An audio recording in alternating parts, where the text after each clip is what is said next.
ओम नमो भगवते वासुदेवाय। नमस्कार दर्शक बंधु, मु आपको मोर यूट्यूब चैनल आस्ट्रोधर्म प्रकाश को स्वागत करुछि। दर्शक बंधु, आज आम 12 गोटी राशि मध्यरु गोटे राशि व्यक्ति विशेषकर नवेम्बर 2025 राशिफल विषय आलोचना करिबा। एही मासिक राशिफल लग्न राशि एवं चंद्र राशि उपर आधारित।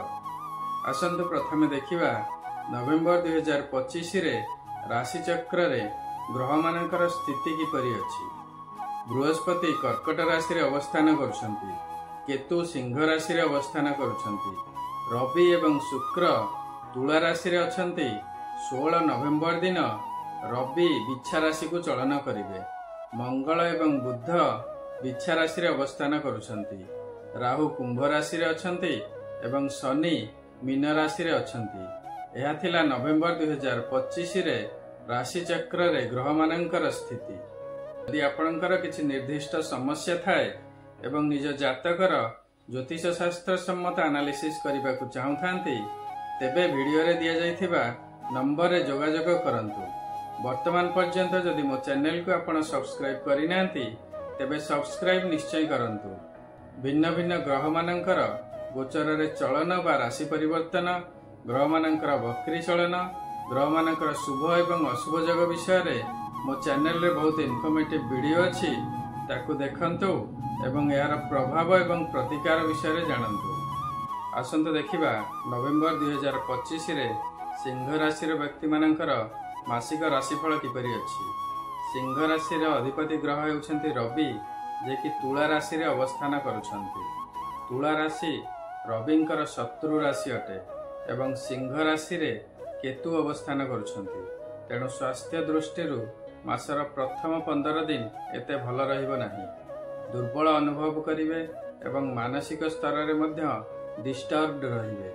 मात्र 16 नवेम्बर दिन रवि बिच्छा राशि को चलन करिवे। बिच्छा राशि को बृहस्पतिंकर मध्य दृष्टि रहुछि।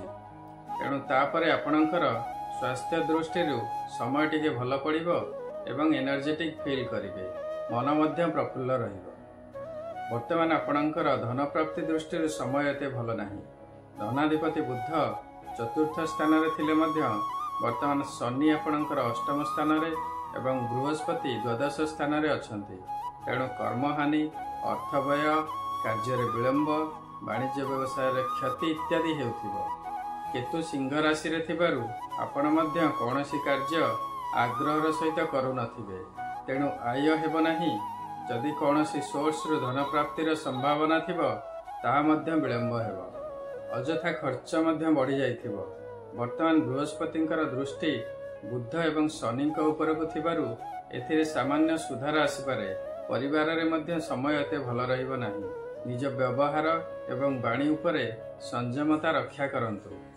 आपणकर पंचमाधिपति बृहस्पति द्वादश स्थान रे थिबारु संतान मानक सहित डिस्टेंस बढ़िबो। मनमालिन्य मध्य देखा देई पारे। सिंह राशि सप्तम स्थान रे राहु अछंती। तेणु स्वामी स्त्री मध्य संपर्क बिगिड़ी पारे। मनमालिन्य देखा देई पारे। पितांकर किंतु सपोर्ट मिलिबो। पितांकर सेवा करंतु। परिवार समस्त सदस्यों सहित भल व्यवहार करंतु। स्नेह श्रद्धा करंतु। समय शुभ हो। विद्यार्थी मानकर नवेम्बर 2025 रे समय एते भल रहिबो नाही। मन डिस्टर्ब रहिबो। एजुकेशन रिलेटेड खर्च मध्य बढ़ी जीवो। आपणकर लव रिलेशनशिप रे मध्य समय एते भल नाही। संपर्क खराब होवार संभावना अछि। दशम स्थान हेउछि कर्म क्षेत्र स्थान वा क्यारियर स्थान। दशमाधिपति शुक्र तुला राशि रे स्वस्थान रे अछंती। तेणु कर्म क्षेत्र रे समय भल अछि। मात्र जेहेतु शनि अष्टम रे एवं बृहस्पति द्वादश स्थान रे अछंती, आपणकर कर्म क्षेत्र रे डिस्टर्बेंस हेउथिबो। उपयुक्त प्रशंसा बा सम्मान मिलु नथिबो किंबा अर्थ प्राप्ति रे विलंब हेउथिबो। आपण जानि रखिबा उचित, शनि हेउछंती कर्मकारक ग्रह। तेणु निष्ठार सहित कर्म करंतु। निजर प्रचेष्टा बढ़ाई दियंतु, निश्चय सुफल मिलिबो। शुक्र आपणकर कर्माधिपति हेउथिबारु शुक्रंकर प्रतिकार करंतु। कर्म क्षेत्र रे निश्चय भल समय आसीबो। सिंह राशि घातवार हेउछि शनिवार, घात चंद्र हेउछि मकर चंद्र, घात तिथि हेउछि नवमी तिथि, घात नक्षत्र हेउछि मूला नक्षत्र। ଏହି ଦିନମାନଙ୍କରେ ଅଘଟଣ ବା ଦୁର୍ଘଟଣା ହେବାର ସମ୍ଭାବନା ଥାଏ। ସାବଧାନତା ଅବଲମ୍ବନ କରିବେ। ସିଂହ ରାଶିର ଶୁଭ ବାର ହେଉଛି ରବିବାର। ଶୁଭ ରଙ୍ଗ ହେଉଛି ଅରେଞ୍ଜ। ଶୁଭ ରତ୍ନ ହେଉଛି ମାଣିକ୍ୟ ରତ୍ନ। ଶୁଭ ଧାତୁ ହେଉଛି ସୁନା। ଶୁଭ ଅଙ୍କ ହେଉଛି 1, 5 ଏବଂ 9। ଏହାର ସଦୁପଯୋଗ ଆପଣଙ୍କର ଦୈନନ୍ଦିନ ଜୀବନରେ କରନ୍ତୁ ଏବଂ ଶୁଭ ଫଳ ପାଆନ୍ତୁ। ସିଂହ ରାଶିର ବ୍ୟକ୍ତିମାନେ ଜୀବନ ସାରା ପ୍ରତ୍ୟେକ ଦିନ ସ୍ନାନ କରି ଗାୟତ୍ରୀ ମନ୍ତ୍ରରେ ସୂର୍ଯ୍ୟଙ୍କୁ ଜଳ ଅର୍ପଣ କରିବା ଉଚିତ। ନଭେମ୍ବର 2025ରେ ଆପଣ କର୍ମାଧିପତି ଶୁକ୍ରଙ୍କର କୃପା ପ୍ରାପ୍ତି ପାଇଁ ତାଙ୍କର ପ୍ରତିକାର ନିଶ୍ଚୟ କରନ୍ତୁ। ଶନି ଏବଂ ବୃହସ୍ପତି ଅଶୁଭ ଥିବାରୁ ତାଙ୍କର ମଧ୍ୟ ପ୍ରତିକାର ନିଶ୍ଚୟ କରନ୍ତୁ। ସମୟ ଶୁଭ ହେବ। ଏହା ଥିଲା ବିଭିନ୍ନ ଗ୍ରହମାନଙ୍କର ଗୋଚରରେ ପ୍ରାପ୍ତ ହେଉଥିବା ଶୁଭ ଏବଂ ଅଶୁଭ ଫଳ। ମାତ୍ର ଏହି ଶୁଭ ବା ଅଶୁଭର ମାତ୍ରା କେତେ ରହିବ ତାହା ନିର୍ଭର କରିବ ଆପଣଙ୍କର ଜାତକରେ ସେମାନଙ୍କର ସ୍ଥିତି କିପରି ଅଛି ଏବଂ ଆପଣଙ୍କର ବର୍ତ୍ତମାନ କେଉଁ ଗ୍ରହଙ୍କର ମହାଦଶା ବା ଅନ୍ତର୍ଦଶା ଚାଲିଅଛି। ତେଣୁ ଯଦି ଆପଣଙ୍କୁ ଲାଗୁଛି ଗୋଚରରେ ଗ୍ରହମାନଙ୍କର ସ୍ଥିତି ଅନୁସାରେ ଆପଣଙ୍କୁ ରେଜଲ୍ଟ ମିଳୁନାହିଁ, ତେବେ ଆପଣଙ୍କ ଜାତକର ପ୍ରପର ଆନାଲିସିସ୍ କରନ୍ତୁ। ନିଜ ଜାତକର ଆନାଲିସିସ୍ କରିବା ପାଇଁ ଆପଣ ଭିଡ଼ିଓରେ ଦିଆଯାଇଥିବା ନମ୍ବରରେ ଯୋଗାଯୋଗ କରିପାରିବେ। ଶୁକ୍ରଙ୍କର ପ୍ରତିକାର ପାଇଁ ଆପଣ ପ୍ରତ୍ୟେକ ଦିନ ଓମ୍ ସମ୍ ଶୁକ୍ରାୟ ନମଃ ଜପ କରନ୍ତୁ। ସର୍ବଦା ଧଳା ବସ୍ତ୍ର ବା ପିଙ୍କ ବସ୍ତ୍ର ପରିଧାନ କରନ୍ତୁ। ଶିବଙ୍କର ସର୍ବଦା ପୂଜାର୍ଚ୍ଚନା କରନ୍ତୁ। ଘରେ ମାତା ଲକ୍ଷ୍ମୀଙ୍କର ପୂଜା କରନ୍ତୁ। ଶୁକ୍ରବାର ଉପବାସ କରନ୍ତୁ ବା ସାତ୍ବିକ ଆହାର ଗ୍ରହଣ କରନ୍ତୁ। ମାତୃଶକ୍ତିଙ୍କୁ ସମ୍ମାନ ଦିଅନ୍ତୁ। ଦରିଦ୍ର ସ୍ତ୍ରୀ ଲୋକମାନଙ୍କୁ ଧଳା ପଦାର୍ଥ ଯଥା ଚାଉଳ, ଚିନି, କ୍ଷୀର, ଦହି ଏବଂ ସିଲଭର କଏନ୍ ଇତ୍ୟାଦି ଦାନ କରନ୍ତୁ। ପ୍ରତ୍ୟେକ ଦିନ ସନ୍ଧ୍ୟାବେଳେ ଘରେ କର୍ପୂରରେ ଆଳତି କରନ୍ତୁ। ଶୁକ୍ରଦେବଙ୍କର କୃପା ପ୍ରାପ୍ତି ନିଶ୍ଚୟ ହେବ। ଶନିଦେବଙ୍କର ପ୍ରତିକାର ସ୍ୱରୂପ ଆପଣ ପ୍ରତ୍ୟେକ ଦିନ ଶନିଙ୍କର ବୀଜ ମନ୍ତ୍ର ଓମ୍ ସମ୍ ଶନିଶ୍ଚରାୟ ନମଃ ଜପ କରନ୍ତୁ। ଶନିବାର ଦିନ ଶନି ମନ୍ଦିର ଯାଆନ୍ତୁ ଏବଂ ଶନିଦେବଙ୍କର ପୂଜାର୍ଚ୍ଚନା କରନ୍ତୁ।